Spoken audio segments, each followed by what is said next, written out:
something that is nothing short of startling. Yeah, one malformation. He's got an abnormality in his cerebellum hemisphere. And I think, oh, brother, I have not seen this with my own eyes before. Dr. G has discovered that Jeffrey's brain has grown into a place it doesn't belong, into the top of his spinal canal. The cerebellum is going down into his foramen magnum. She recognizes the obscure abnormality, but can't recall its name. I've never seen it before. I've read about it. My neurons are firing to try to come up with what this is. Dr. G immediately believes this could be Jeffrey's killer. To find out more about the deformity, she calls in a neuropathologist. If ever there was a case for Dr. Pearl, since I'd never seen one of these before, I think we ought to save the brain for Dr. Pearl to look at.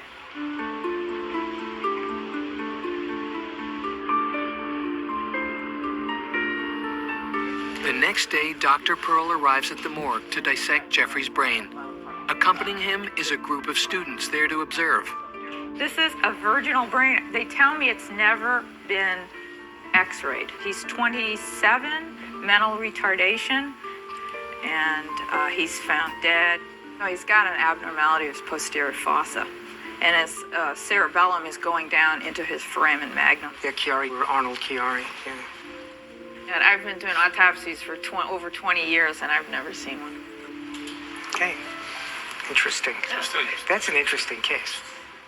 I consult for Dr. G on cases that have neuropathologic importance. And in this case, it was a very interesting and unusual finding. What this condition was called was a Chiari abnormality. A Chiari malformation is a cerebral abnormality that occurs when the brainstem grows down into the foramen magnum, the hole where the spinal cord normally sits. The unnatural intrusion can put pressure on part of the brain and spinal cord, resulting in all sorts of complications. Although the cause of Chiari malformation is not known, it is congenital and occurs in only about 0.5% of the population. Many sufferers show no symptoms at all, but those like Jeffrey often have headaches, difficulty swallowing, sleep apnea, and impaired ability to coordinate movement. Currently, it is believed that this is a congenital malformation, so this is something that he's probably had his whole life. The discovery of Chiari malformation answers one of the family's most pressing questions. What caused Jeffrey's recent sleep apnea, falling, headaches, and mood swings? I think it makes sense, given what happened with him and his symptoms. I mean, falling down and respiratory problems. That's interesting. That isn't. But Chiari malformation is not typically associated with one very important aspect of Jeffrey's case. I've never seen a case before with sudden death. Previous cases I've seen with Chiari-1 malformation, it's been an incidental finding where it was not contributory to the patient's death. So I thought this was one we got to find, get a little more information on. When Dr. G and Dr. Pearl turn to medical journals for answers, they discover one possible theory about how Chiari malformation could cause sudden death. One of them is that compression of flow of the cerebrospinal fluid may lead to an increase in pressure inside the brain and death in that manner. In other words, as the brain pushes into the foramen magnum, it could put dangerous pressure on the lower ventricles, leading to catastrophic and sudden death. So far, it's just a theory. But when Dr. Pearl places a section of brainstem under the microscope, he finds the proof they've been looking for. Ultimately, looking microscopically, that there's chronic changes evident on the surface of his brainstem consistent with the chronic pressure. And I think we have a good explanation. Everything makes sense. A long and complicated autopsy has finally solved the mystery of Jeffrey Ortiz's death. Now, Dr. G can definitively reveal what killed this 27-year-old man so suddenly.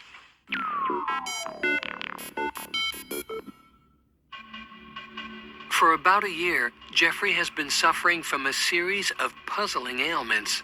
shortness of breath, some chest pain. He had been falling, and he was gasping for air when he was sleeping. When Jeffrey's cousin calls him into the kitchen for lunch, he experiences one of these troubling symptoms.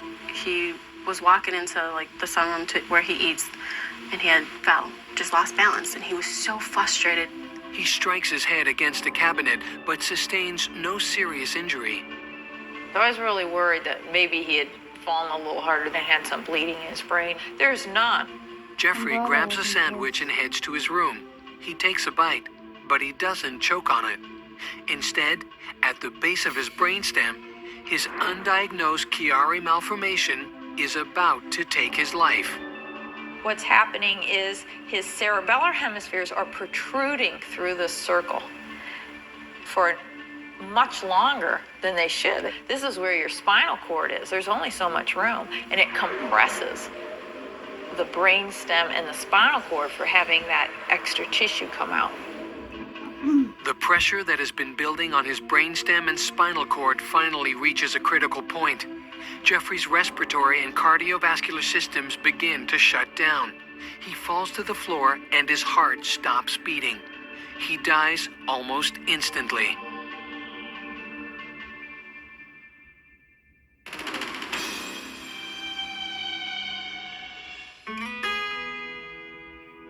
Six weeks after Jeffrey's autopsy, Dr. G can finally call his family with answers to their questions. My daughter had called me and she had told me she spoke with Dr. G and that there was a rare disease and that he probably was born with it and it was just overlooked. We would cry together and say, "Do we do something wrong, or is there something we could have did?" And she called me and she said, "No, Ma, there's nothing we could have done. Dr. G said he was born with it and that we need to stop crying and just thank God we had him all these years." I think by the end of the autopsy, they're relieved that nothing they did caused his death. That's the part of forensic medicine that I like, is because I do get to put everything together. I get to look in hindsight and have the luxury of seeing, how do these pieces all fit together? I just want everybody to know that he lived a life, of fulfillment. He enjoyed it. He was a very loving person. Everybody loved him. Feel better. That's what I love about medical. Next, a man disappears for 5 days until a neighbor uncovers a gruesome scene. Comment buttons. And I will see you guys tomorrow. 2 p.m. Central Standard Time.